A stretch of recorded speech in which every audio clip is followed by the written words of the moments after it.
Мен нөмір 169 мектептің жағдайы туралы айтайын деп отырмын.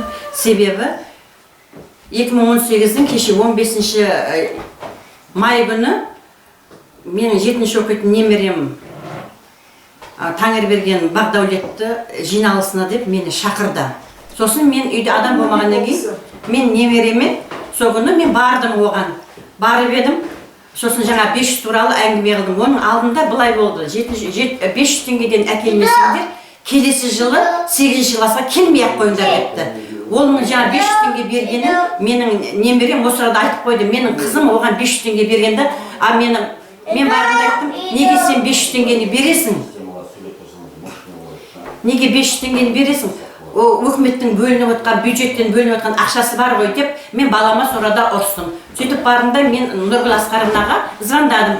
Сендер ақшаны жинап атқандарың не? Бұлардың ұят емес пе? Жылда бөлінетін өзінің бюджеттің ақшасы бар деп айтып едім. Сөйтсем ана мынау деді да, ол трубканы екеуміз біраз жерге барып қалды, ол қойып қойды. Содан кейін 15 күні жиналысқа келіңіз деді. Мақұл келсем келейін деп мен кішкентай немеремен жиналысқа бардым. Мен ертерек бардым, мен де ана балам жылап тұрғаннан кейін ертерек бардым. Барып едім, сонда мен айтып едім жаңағыда 500 теңге туралы. Анау мынау ол жаңағы мен бірінші үйін күні деді, мен отпускіге шығам, соған дейін біздер жаңағыда нетіп қоямыз деді. Әттеп, сырлап сөйтіп кетуіміз керек деді. Бірақ ертең әттейтін кезде менің балам айтты, біздерде әттейсіңдер, ішін сырлайсыңдар деп айтты. Онда ол болмайды деп мен жаңағы Нұргүл Асқаровнаға бардым. Сөйтіп сорада тұрып едім. Екеуміз біраз әңгіме айтып тұрған кезде, жүріңіз, директорге барамыз. Директорден шешеміз бұл әңгімені деді. Барсақ барайын дедім. Мен өзімде сол директорге баруға мен ешқандай вариант таппай жүрген тұғым. Былтыр мысалы қызым 11-ді бітіретін кезде суицидке барған кезде, қойш деп ағайынбыз ғой деп мен бармағам. Қызым айтты, бармай-ақ қой мама, қойш болмайтын нәрсеге дейді. Болмайтын нәрсе емес қой, бұның істеген тірлігі маған өтіп баратыр деп. Мен былтыр даже давлениеден менің көтеріліп жатып қалдым. Содан кейін барып директорге 500 теңге әңгіме қылып едік, былай бірдеңелер жазып отыр екен. Сөйтіп маға бетіме қарады, сіз неге келесіз? Сіздің ешқандай да бұраға келуге қақыңыз жоқ. Ешқандай да сіз ақша бергендігі туралы сіздің орада жаңағыдай неңіз де жоқ, қатысыңыз да жоқ деп айтты. Сосын мен айттым, айналайын, менде сенім хат бар, мен любой жерде мен сенім хатпен жүрмін, мен правиласы жүріп отқан жоқпын деп. Шығыңыз, кетіңіз, бұл жерде сіздің ешқандай да сіздің праваңыз жоқ деп сорадағы алдындағы отырған, приемныйдағы отырған қызды шақырды. Сенім хатыңыз болса да сөйтіп айтты ма? Иә, мен айттым, ауызша айттым, өйткені менің үйде қалып кетті, мына екі сенім хатым. Мынауысы 2018-дің шілдесіне дейін да, одан кейін мына 14 майда алып қойдым. Егер де бір жаққа қыдыратын болсақ, немерелерімізбен мынандай сенім хатын екеуінде де алып қойған тұғым. Айтсам да ол жаңағыдай деді, сөйтіп инспекторды шақыр деді. Инспекторды шақырсаң шақыр, мен де сол инспекторға жолығайын деп, сол екі ортада жарты сағаттан аса мен сол жерде жүрдім. Мен де инспекторды күтіп жүрдім. Сосын мен екеуміз шамалы жерге дейін барып қалдық, өзімнің іздеп жүргенімді сол еді. Қалай барсам екен директордың алдынан, неден бастасам екен деп Нұргүл Асқаровна сораға апарғаннан кейін, мен сосын былтырғыны бастадым. Айналайын дедім, сендер былтыр дедім суицидке менің үлкен қызым немеремсіңдер. Неттіңдер ғой жаңағыда, тірлік кесетіндер ғой. Ана Өтебаева, Тұлпынай деген класс жетекшіні үйге жіберіңдер. Колледжге баратын болса, ұбт-ға қатысудың қажеті жоқ. ұбт-ға бармайтын болса, деп егер университетке институтқа баратын болса, пожалуйста, қатысады, ал анаған баратын болса, қатыспайды дегеннен кейін менен тіл қатып кетті. Мен тіл қат жазып бердім, мен оны қайдан білейін? Сөйтіп отырдым бір өзімнің бір туысқаным, інім бар тұғын. Соған звондадық, осындай маған осындай алып кетті қолынан, менің қызымен ұбт-ға қатыспайтын болды, колледжге баратын болғасын деп. Сөйтсем ол айтты, ойбай, сіз не айтып тұрсыз? ұбт-ға любой кезде колледжге барама, басқаға барама қатысуға правасы бар, сіз қайттан қатыстырыңыз деді. Сөйтіп барған екен, менің қызым қатыспайсың, қатысуға болмайды, уже тіл қат беріп қойды әжең деп, сөйтіп оны қатыстырмайтын болды. Сол күні кешке келіп, осында ішіп отырып, тамақ ішіп отырған кезімде қызым жылады да, ыдыс-аяқты жуытты, шығып кетті 8-дерде. Сонымен далада жүрген шығарда 9 болды, 10 болды. Болмағаннан кейін бардық та біз жаңа милицияларды шақырдық. Біз осында қыз жоғалтып алдық деп.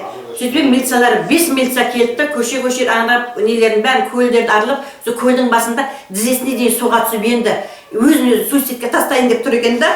Сөйтіп ап келді ғой, Содан кейін өзі директордың өзі де келді осы жерге. Содан сөзден сөз шығып, сол жаңағы мен барған кезімде сол туралы айттым. Сен былтыр дедім, сондай жаңағыдай тірлік істедің. Сен менің қызымды сондайға апарған кезімде деген, мен ол кезде директор емеспін, деп жаңағы жерде байбалам салып, шығыңыз, кетіңіз деген сөздер айта бастады. Айналайын, мен burada тұрған бомж емеспін ғой, мен келіп тұрған, мен саған келіп тұрған адамды сен түсінуің керек. Ал биыл мына қыз не айтып отыр дедім, класс жетекшісі. Мен айттым талай рет Нұргүл Асқаровнаға, Нұргүл Асқаровна, менің немереме ұрсатын болсаң, любой кезде шығарып ал, жеке шығарып ал, мына оқушылардың көзінше айтпа ондай сөзді. Не айтатын болсаң өзіне айт. А ол бағана класс жетекшісінің көзінше тұрып, намекат етіп, әжем дегенде бұл класста жаңа балдардың өзіне жаңағыдай қарсы қойған. Не деп қарсы қойған? Сен басқа классқа ауыспайсың ба, сен етпейсің ба деп жаңағыдай сөздер айтқан. Ол менің балам үйге жылап келді. Сосын жылап келгеннен кейін мен жаңағы Нұргүл Асқаровнаны шақырғаннан кейін сол екеуміз барып сөйлескен, ақыры директордың алдына барып тыңдық қой. Сонда жаңа директордың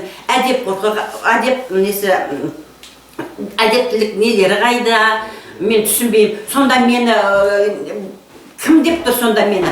Сонда мен бір мақауым ба? Мен де мысалы көзіміз ашық, оқыған, жұмыс істеген адамымыз, например, сауда системасында өзім 20 жыл жұмыс істегем, общепитті пәленбай жыл мен де басқардым, пәленбай адамды.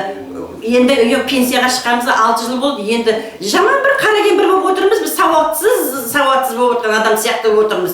Сонда бұл директор қайта мен апай отырыңыз мынараға сөйлесейік, не болды, не ғой десе, мен сол кезде Нұргүл Асқаровнаның айтқан тірлігінің бәрін мен айтып беремін. Қалай болды, не болды. Ол аты жоқ, несі жоқ, маған келді да. Андақа мындақа деді, шығыңыз, кетіңіз, сіз burada тұруға праваңыз жоқ, нағып кеп тұрсыз, мен сізбен сөйлеспеймін деп осылай қол инспектор шақырды, айқайлады. Инспектор шақырса маған да келді деп сөйтіп шығып кеттім. Бұны айта беретін тірлігін қайсы бірін айта берейін бұның мен. Мен сол жеріне менің өкпелеп келдім да, ашуландым да, арыз жаздым да, мен қызым айттым. Қызым, мен мынаны қазір қолыммен жазып берем дедім, мынарам мені өртеп баратыр дедім. Сен ана компьютерге бас дедім. Сөйтіп жазатын жерін бәріне мен жазып берем, адресін де бәрін де нетіп алдым да, жаңа жан-жақта енді көзіміз ашық қой, 111-ден сұрайды, 114-ден сұрайсың, тағы сондай нөмірлер бар ғой, телевизорда айтып отқан. Сосын сөйтіп бардым да жазып жібердім. Сіздерге де жаздым, ана департаменттерге де жаздым, екі жаққа да жаздым. Ал жаңағы өзінің айтқан сөзін бәріне отрицать етіп отыр. Мен айтқан жоқпын, анау, мынау дегендері отыр. Мен Тәңірберген Бағдәулет Қанатұлының анасымын. Жаңағы анамның сөзіне тағы да қосарым бар. Мен жұмыс бабында қолым тие бермейді. Азаннан кешке дейін жұмыстамыз. Бірақ Нұргүл Асқаровна 169-дың жиналыстары үнемі 4-тің кезінде сондай кезге қойғандықтан мен жұмыстан босай алмаймын. Мен босай алмағаннан кейін мен анама сенім хат бергем. Бұл сенім хатты міне біреусі тұр, мен 2015-те алып бергем. Бұның жарамдылық мерзімі 2015 пен 3 жылға алынған. 2018 жылдың июль айына дейін жарамды. Мына екінші сенім хат осы бітіп қалған уақыты жетіп қалды деп ойладым да, мен мына сенім хатты осы жақында алып бердім анама. Әлі мына сенім хаттың күші жойылған жоқ, мына сенім хат тағы да 2 жылға алдым мына сенім хатты. Анама алып бердім, осы анам менің атымнан баламның құқықтарын қорғай алады. Енді айтайын дегенім, жаңағы 500 теңгеден бұл жерде мектепте үнемі жиналады, менің балам 7 оқиды, мен 7 жылдан бері енді осы Нұргүл Асқаровна келгелі мен осы ақша беріп келе жатырмын осы кісінің несінен. 500 теңге дейді, 500 теңге, 1000 теңге дейді, 1000 теңге беремін балама. Бірақ осы жолда анам айтпай беріп жібердім 500 теңгені, бірақ анам заңдылығында ондай емес деп жаңағыдай айқай-шу ұласып кеткеннен кейін мектептің класс жетекшісі Нұргүл Асқаровна менің кәмелетке толмаған балама қол қойдырып ақшаны кері қайтарып беріпті қолына. Сонда бұл қандай жағдай? Егер ол өйтіп әр балаға қол қойдыртып ақшаны қайтарып, ақшаны алатын болса, біз не үшін ата-ана болып, не үшін біз нотариуске барып сенім хат беріп, ол балдарға біз сенімділік танытып отырмыз. Сонда бұлар қол қойдыртып ала беретін болса, онда балдар табелге де қол қойбасын. Кеше табелге қол қоятын кезде Нұргүл Асқаровна вообще бізге айтқан жоқ. Бізге звондап та табелге қол қойып кеттіңіз деп те айтқан жоқ. Бірінші үйін күн неге бұлар бізді шақырмай жатыр деп анам барып қол қойып кетті. Мен сол кезде айтайын дегенім, ол шақырса, бала өзіне ақыры қол қойдыртып ала береді екен, кәмелетке толмаған, әлі балам 14-те. Сонда бұлар заңсыздық жолмен бұлар жұмыс жасап отыр. Мектептің қазір барсаңыздар, мектепте қазір барлық мектептің жаңағы краскілеуі, әктеуі бітіп қойды, ал бұларда ақша аударылады екен, август айында аударылады екен. Сонда бұлар қандай ақшаға аударылды? WhatsApp'та бізге чатта жазады мектептің жаңағы класс жетекшісі, жинау керек, ақша жинау керек, 500-ден беріңіздер деп. А 4-7 класстан төменгі класстың бәрі уже жинап қойған екен. Бұның бәрі заңсыздық, біз ешқандай да өтірік қосып отқан жоқ. Мына екі сенім хатым, біреуі 2018-ге дейін, июль айына дейін жарайтын, мынау осы 2018-ден 2020-ға дейін жарайтын сенім хат. Оның бір данасы мектептің класс жетекшісінде болады, бір данасы мен орготделға өткізіп кеткен. Мектепке бергенсіз ғой? Жаңадилова Зауреге өткізіп кеткен мұнан бәрін.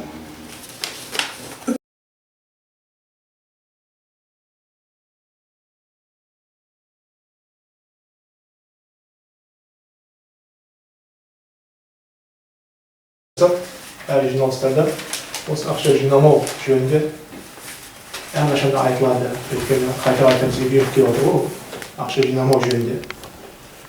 Бірақ бізде жалпы демеушіліктен бар. Демеушілікпен ол білесіздер өздеріңіз көмек демеушілікпен ата-аналар қалауынша болады. Оны прекрасно білесіздер. Енді бізде кеше осы именно осы шум шыққан, осы ата-ана арыз жазған облыстық білім басқармасына ақша жинады деп. Оған байланысты тексеру келді, жиналысы өткізілді. Ондағы ақша жинау фактісі бізде ата-аналар енді өздерінің арасында былай бірнеше ата-ана жиналып, жаңағы бізге краска, эмульсия деген нәрсе бар ғой. Соны алып берген ол. Жылда болатын нәрсе ол. Бірақ ақшалай ешқандай ақша бізде жиналған жоқ. Қолма-қол мектеп басшысы, сынып жетекші ешқандай алынбайды. Бізге материал әкеліп береді. Өйткені ремонттың кезінде келетін бізге краска басқа сапасы төмен.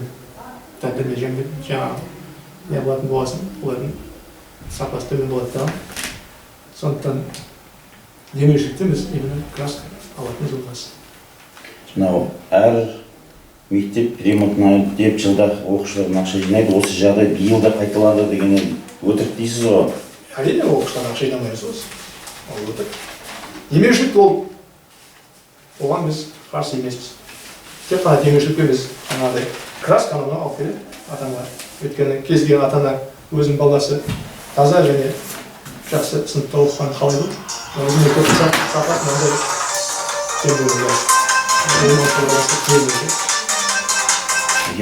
андай жаңа айтқан сол еді, сынып жетекшісі аяқ астынан ата-аналар жиналысы болады деп 14.05.2018 жылы сағат 17:15-ге келіңіздер деп хабарлайды. Мен немеремнің жиналысына барғанда сынып жетекшісі Нұргүл Асқарқызы менің кішкентай балам жетектегенде директордың алдына шіреуге келіп жөнелді. Сонда сұраған, неге 500 теңге жинайсыңдар деген сол еді. Мектеп директоры маған, сен кімсің, сенің қандай құқың бар бұл мектепке келуге, шық, жоғал, көзіме көрінбей кет деп, тез полиция шақыр, инспектор деп 65 жасқа келген жасымды сыйламастың арнағасын деп айқайға басты дейді. Бұған не дейсіз, қаншалықты шындық, жалған ба әлде? Бұл жалған, өйткені сынып жетекшісі Нұргүл Асқарқызы куә осы жерге келіп отырды. Ол ата-ана бір күн бұрын звондаған. Ол ақша жинауға байланысты мен жеке ұялы телефонға звондады. Одан кейін жаңағы сынып жетекшісіне айттым, осындай мәселе неге болып жатыр деп жаңағы анықтап білді. Ол өз звондағаннан кейін айқайға салып телефонмен ертең мектебіңе барам, осы мәселені директоры кіремін. Ол директор ол класс жетекшісі кіргізбеген, ол өзі келді осы жерде. Онда не бересі бар. Сонымен келіп, бірінші ремонтқа байланысты ешқандай әңгіме қозғаған жоқ. Ол ата-анам былтыр бір немересі оқыған, немере болғанда өзінің қызының қызы, бірақ ол Елбосынау Линда деген бар. Осы мектеп директоры суицид жасауға дейін апарды дейді. Мен апарған жоқ, менен кейін болған нәрсе, бірақ ол суицидке барған да жоқ, ондай анықталған жоқ суицид фактісі, ешқандай болмаған. Өздерінің ойлары ғой. Бірақ кабинетке келген кезде ол 7-ші Б сынып жаңағы оқушының мен жаңағы әжесін деп келді. Бірақ осындай жаңағы Линдаға байланысты, неге байланысты әңгіме қозғағаннан кейін мен айттым, апай, сіздің қандай құқыңыз бар? Қолыңызда қандай құжат бар? Осы баланың, оқушының жаңағы өкілі, заңды өкілі ретінде дәлел құжаттарымыз жоқ деді. Хотя бы сенім хат көрсетіңіз деді. Онда сенім хат ештеңе жоқ деді. Жоқ болса, онда кабинет босатыңыз. мен жұмыс жасап жатырмын. Жұмыс кабинетімен кез келген адам айқайлап көруге міндетті емес қой. Одан кейін ол айқай тоқтатқан жоқ, доғарған жоқ. Сосын мен инспектор шақыруға мәжбүр болдым. Өйткені мен ол күштеп шығара алмаймын ғой. Инспектор как раз ол кезде болмай қалды. Содан шығып кетті. Сол айқайлаған кейін. Оңбаған, сен Құдай тапсын деген сөздер аузынан шыққан куә жаңағы класс жетекші. Осы жерде болды. Мынау Әлімжан Рахметұлы мына жерде жазыпты, 2018 жылдың ақпан айынан бастап 9 айға оқуға кеткені белгілі болды. Сонда да бұл директор мырза оқуда жүре тұра мектепте директорлық қызмет атқаруда деген. Ал не дейсіз? Мен қазіргі таңда 9 айлық курста оқып жатқаным рас. Кеше февраль айында бір ай астанада болып, бір айдан кейін қосымша Осыған келіп, март айында біз практикада болдық. Апрель айында қайтадан Астанаға жүріп бізді оқуды жалғастыруға. Май айынан бастап мен қызметке қайтадан келдім. Практикада жүрмін, бірақ ары қызметін атқарып жатырмын. Өзім де сондай заңдылығы. Жұмыс жасай беремін. Қазіргі таңда практикада жүрсіз? Практикада жүрмін, бірақ жұмысымды атқара беремін. Ол заң бойынша болады ғой? Өзіміздің 9 ай оқу ғой. Өйткені, бір жақта сияқты оқуда болу керек. Мына жерде жүру керек. Өзі ұйымдастырып жатқан курс, ол біраз жыл, 2014-тен бері курс. Онда сондай өзінің нелер қарастырылған, ерекшеліктер бар. Практикада жүремін, бір жағынан жұмысты атқара беремін. Өйткені 9 ай бойы мектеп басшысы бәрі қараманды болу керек. Практика жасау керек вообще. Практика осы жерде жасау керек? Осы жерде жасап жатыр, мектеппен. Мектептің білім сапасын қазіргі заман талабына сай мұғалімдердің жаңа оқыту бағдарламасына көзқарасын өзгерту керек. Менің мақсатым сол. Оқу осы Жаңақорғанда ғой? Жаңақорғанда емес, Астанада оқыдық біз. Астанада. Бірақ практика осы жақта мектепте отырады. 2 ай Астанада оқыдым. Оқып келдім. Ол кезде жұмыс Ол кезде мен міндетті уақытша оқу ісі орынбасарына мен тапсырдым. Жаңа 2018 ақпан айынан бастап 9 ай оқуға кеткен белгілі болды деген ол кезде біреудің міндетін атқарушы отырғыздыңыз ғой? Обязательно февральда кетіп бара жатқан кезде мен жоқпын. Иоға міндетті отырғызған, ол бұйрық беріп тұр ғой. Ол система жасайды. Сұрағыңыз бар ма? Болды.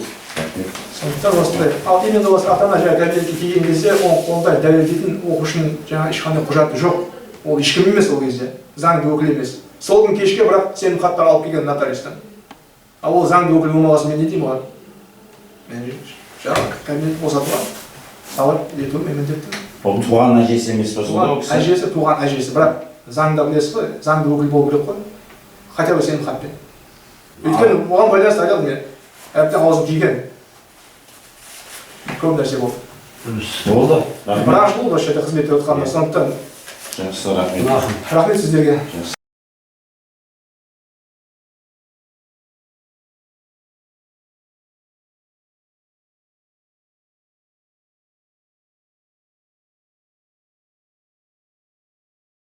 Теңгеден әкелмесеңдер, келесі жылы 8-ші классқа келмей-ақ қойыңдар депті. Енді айтайын дегенім, жаңағы 500 теңгеден бұл жерде мектепте үнемі жиналады. На какие деньги они будут, мысалы, делать ремонтты? Мемлекеттік мекеме емес па? Мемлекеттік мекеме. Заңды істейсіз ба? Нұргүл Асқаровна шақырайын, пожалуйста. Мен қалай 25 январь күні мен жұмысқа тұрдым.